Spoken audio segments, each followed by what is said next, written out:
wanted to maybe stress the idea of the informational economy, educational and informational goods, and just kind of look at these definitions. So an informational good is a product or a good that can be digitized or digitalized, data, news, documents, films, photos. I think since I've been at TÉLUQ, actually that's one of the main reasons I thought it was so interesting to teach there, is the fact that we can use all these materials, particularly videos.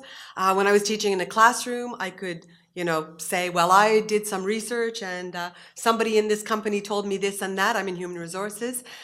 Whether it's labor economics, sociology of work, you say, well, I saw this, somebody told me this. It's very different from having the direct interview that I can do with somebody and then having this person repeat this all the time. So I think all these elements that we can now share internationally are very, very interesting. Particularly, of course, more diversity in terms of form and content. But I would insist on the other dimension, that is the objectives.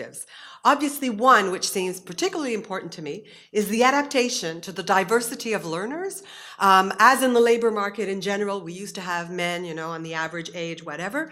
I think in the education sector, we have the same thing. Age, gender, family situation, motivations are very different. And I think our universities and our educational environments haven't necessarily adapted to that enough.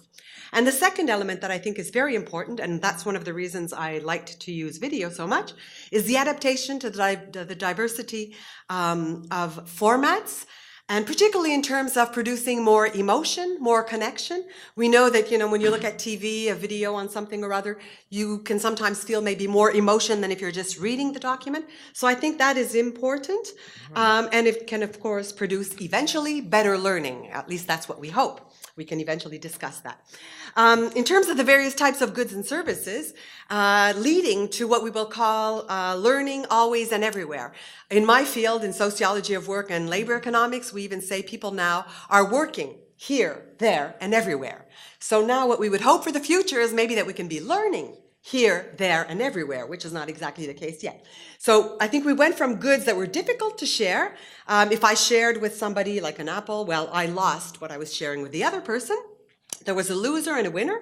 Then we moved to shareable goods, that is, goods that can be shared easily on the web. There's an addition, winner, such as for music or videos. We share them, nobody loses anything, it's an addition.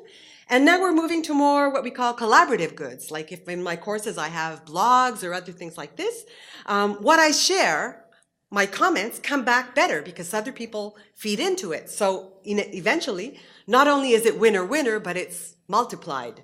And I think now universities will have to offer much more of these goods. Obviously, it's a huge challenge for many, especially in a context of budget austerity. But I think we've already started with MOOCs, spooks, etc., and the whole list of them to move in that kind of direction. So to conclude, I think learning environments change, and of course, I think the social context is extremely important, and we have to take this into account. I think in the second part, I'm going to insist on this somewhat more. There's clearly a change of paradigm in society, and education has to adapt to this change of paradigm in society. I think in as much as we're working in different places, we should be learning in different places, and we should ideally be learning as we are working. Unfortunately, as a specialist of labor issues and work issues, I can say that in most work environments, unfortunately, people are not learning. There's not that much autonomy. There's not a very good work organization. So there's going to be a lot of change, I think, to be done in the workplaces to make it possible for people to have more flexibility in the places of work and to learn while they are working. We talk a lot about this, but I don't think it's happening in the workplaces. So the idea would be to have more flexibility in the place of learning, in the time of learning, maybe not learning all night long, but learning at the times when you are available, when you want to be learning. And I think, and this is what I'm going to come back to in the second part, for a better work-life balance over the whole life course. We know that there used to be this vision of you study, you work, and then you retire. The reality today is not that. Is you study, you work a bit, you study again, you work, you retire, you come back to work, you learn again. And so I think really there's kind of this whole mix. And I think obviously technological change supports this, but I think we really have to look at the societal changes and take these dimensions really, really into account. because they're very, very complementary.